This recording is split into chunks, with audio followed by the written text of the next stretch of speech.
जय जगन्नाथ दर्शक बंधु आज नुआ भिडियो में मुझे समस्त को स्वागत जनाऊँगी। जदि आपण सब प्रश्नर उत्तर जानवर अच्छी तेज भिडियोटी को निश्चित रूपे शेष पर्यंत देखूँ। प्रथम प्रश्न रही समुद्र मंथन बेले भगवान विष्णु केउं रूप धरिथिले? आपनकर ऑप्शन गुड़िक रही option A Sabari, option B Mohini, option C Brahmani ना ऑप्शन डी गोपालुणी। तो दर्शक बंधु ये सब प्रश्न उत्तर जानी कमेंट बॉक्स रे उत्तर लिखंतु। तेबे यार सठिक उत्तर है ऑप्शन बी मोहिनी। समुद्र मंथन बेले भगवान विष्णु मोहिनी रूप धरिथिले। परवर्ती प्रश्न बलि राजा और भक्त प्रहलाद एमाने संपर्क रे कौन हेबे? ऑप्शन ए दुई भाई, ऑप्शन बी मामू भणजा, ऑप्शन सी जेजे नाती ना ऑप्शन डी दादा पुतुरा।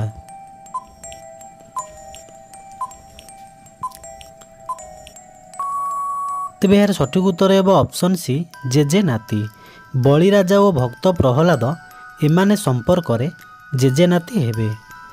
तो जिबा परवर्ती प्रश्न को काहा मनरे गर्व रहिथिबारु देवदेव शंकर भगवान तांकु निज जटा मध्यरे बंदी करी रखिथिले? ऑप्शन गुड़िक रही option A Ganga, option B Jamuna, option C Saraswati ना ऑप्शन डी गोदावरी।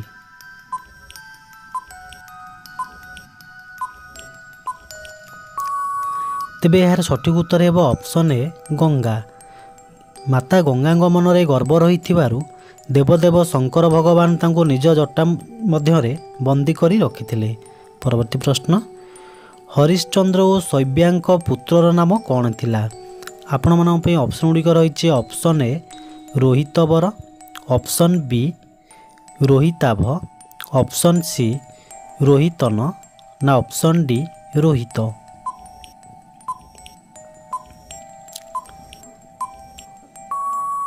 तेबे यार सठिक उत्तर है ऑप्शन डी रोहित। हरिश्चंद्र और शैब्यांक पुत्रर नाम रोहित थिला। तो जिबा परवर्ती प्रश्न को नल राजा और नल राजा पत्नी दमयंती सहित केउं पक्षीर निबिड़ संपर्क थिला? ऑप्शन ए हंस, ऑप्शन बी मयूर, ऑप्शन सी शुक पक्षी ना ऑप्शन डी कुंभाटुआ।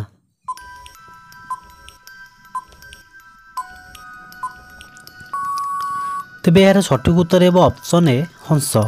नल राजा और नल राजा पत्नी दमयंती सहित हंस पक्षीर निबिड़ संपर्क थिला।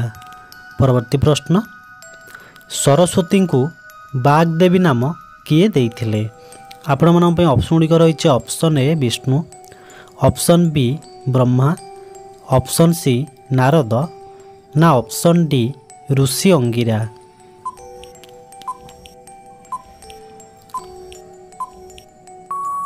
तेबे यार सठिक उत्तर है ऑप्शन बी ब्रह्मा। सरस्वती को बागदेवी नाम वेदपति ब्रह्मा देइथिले। परवर्ती प्रश्न वेदपति ब्रह्मा चतुर्मुख हेबार कारण कौन?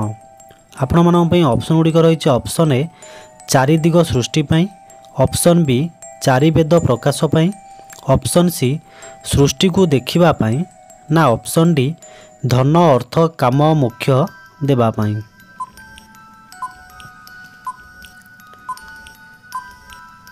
तेबे फ्रेंड्स यार सठिक उत्तर है ऑप्शन सी सृष्टि को देखिबा पाई। वेदपति ब्रह्मा चतुर्मुख हेबार कारण सृष्टि को देखिबा पाई। तो देखिबा परवर्ती प्रश्न विवाह समय रे आवश्यक पड़ुथिबा अनुकूल चाउल किए प्रस्तुत करिथांती?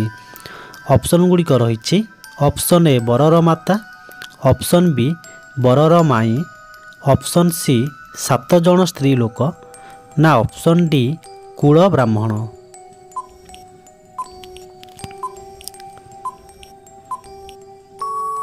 तेबे यार सठिक उत्तर है ऑप्शन सी 7 जन स्त्री लोक। विवाह समय रे आवश्यक पड़ुथिबा अनुकूल चाउल 7 जन स्त्री लोक प्रस्तुत करिथांती। तो जिबा परवर्ती प्रश्न को कृषकटीए खेतरे धान बुणिबा बेले प्रथमे केउं दिग को मुह करी बुणिबा विधि रही? ऑप्शन गुड़िक रही ऑप्शन ए पूर्व, ଅପସନ୍ ବି ପଶ୍ଚିମ, ଅପସନ୍ ସି ଉତ୍ତର ନା ଅପସନ୍ ଡି ଦକ୍ଷିଣ।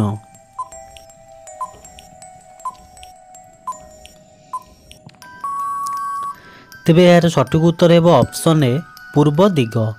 କୃଷକଟିଏ କ୍ଷେତରେ ଧାନ ବୁଣିବା ବେଳେ ପ୍ରଥମେ ପୂର୍ବ ଦିଗକୁ ମୁହଁ କରି ଧାନ ବୁଣିବା ବିଧି ରହିଛି। ପରବର୍ତ୍ତୀ ପ୍ରଶ୍ନ, ରାମାୟଣକୁ କିଏ 10 କାଣ୍ଡରେ ବିଭକ୍ତ କରିଛନ୍ତି? ଅପସନ୍ ଗୁଡ଼ିକ ରହିଛି option A Biswanath Khuntia, option B Keshab Tripathy, option C Raghunath Singh ନା ଅପସନ୍ ଡି ଅନଙ୍ଗ ନରେନ୍ଦ୍ର।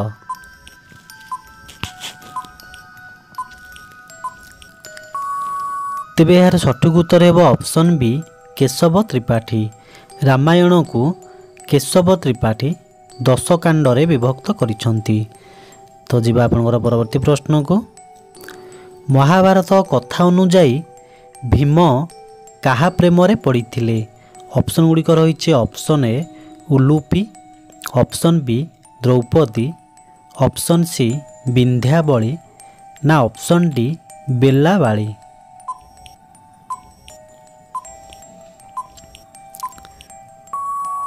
ତେବେ ଏହାର ସଠିକ୍ ଉତ୍ତର ହେବ ଅପସନ୍ ଡି ବେଲାବାଳୀ।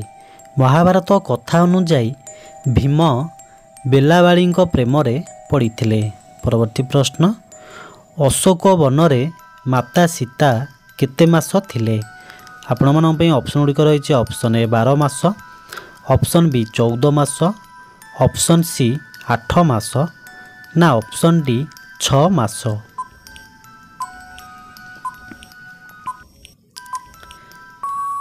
ତେବେ ଫ୍ରେଣ୍ଡସ୍ ଏହାର ସଠିକ୍ ଉତ୍ତର ହେବ ଅପସନ୍ ବି 14 ମାସ।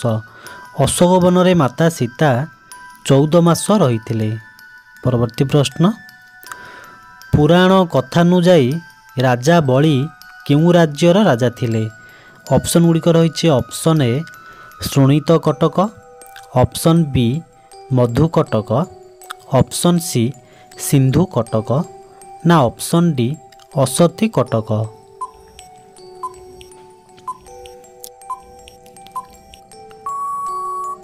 ତେବେ ଏହାର ସଠିକ୍ ଉତ୍ତର ହେବ ଅପସନ୍ ଏ ଶୃଣିତ କଟକ। ପୁରାଣ କଥା ଅନୁଯାୟୀ ରାଜା ବଳି ଶୃଣିତ କଟକ ରାଜ୍ୟର ରାଜା ଥିଲେ। ତ ଯିବା ଆପଣଙ୍କର ପରବର୍ତ୍ତୀ ପ୍ରଶ୍ନକୁ। ପିତା ନଥାଇ କିଏ ମାତାଙ୍କ ଠାରୁ ଜନ୍ମ ହୋଇଥିଲେ? ତ ଦର୍ଶକ ବନ୍ଧୁ ଏହି ପ୍ରଶ୍ନର ଉତ୍ତର ଜାଣିଥିଲେ କମେଣ୍ଟ ବକ୍ସରେ ଉତ୍ତର ଦିଅନ୍ତୁ। ତେବେ ଏହାର ଉତ୍ତର ହେବ ଗଣେଶ ଓ ଭାଗୀରଥୀ। ଗଣେଶ ଓ ଭାଗୀରଥୀ ପିତା ନଥାଇ ମାତାଙ୍କ ଠାରୁ ଜନ୍ମ ହୋଇଥିଲେ। ପରବର୍ତ୍ତୀ ପ୍ରଶ୍ନ, ଓଡ଼ିଆ ମାସ ଗଣନା ଅନୁସାରେ ଫାଲ୍ଗୁନର କ୍ରମ କେତେ? ଅପସନ୍ ଗୁଡ଼ିକ ରହିଛି ଅପସନ୍ ଏ ନବମ, ଅପସନ୍ ବି ଦଶମ, ଅପସନ୍ ସି ଏକାଦଶ ନା ଅପସନ୍ ଡି ଦ୍ୱାଦଶ।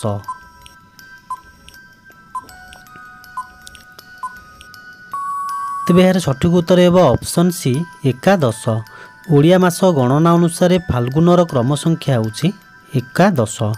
ତ ଦର୍ଶକ ବନ୍ଧୁ କୋଶ୍ଚିନ୍ ଗୁଡ଼ିକ ଭଲ ଲାଗିଥିଲେ ଗୋଟେ ଲାଇକ୍ କରନ୍ତୁ, କମେଣ୍ଟ କରନ୍ତୁ। ଯଦି ଆମ ଚ୍ୟାନେଲରେ ନୂଆ ଆସିଛନ୍ତି ଚ୍ୟାନେଲଟିକୁ ସବସ୍କ୍ରାଇବ୍ କରନ୍ତୁ, ପାଖରେ ଥିବା ବେଲ୍ ଆଇକନ୍ ବଟନ୍କୁ ଅନ୍ କରିନିଅନ୍ତୁ ଏମିତି ଆଗକୁ ନୂଆ ନୂଆ ଭିଡ଼ିଓ ଦେଖିବା ପାଇଁ।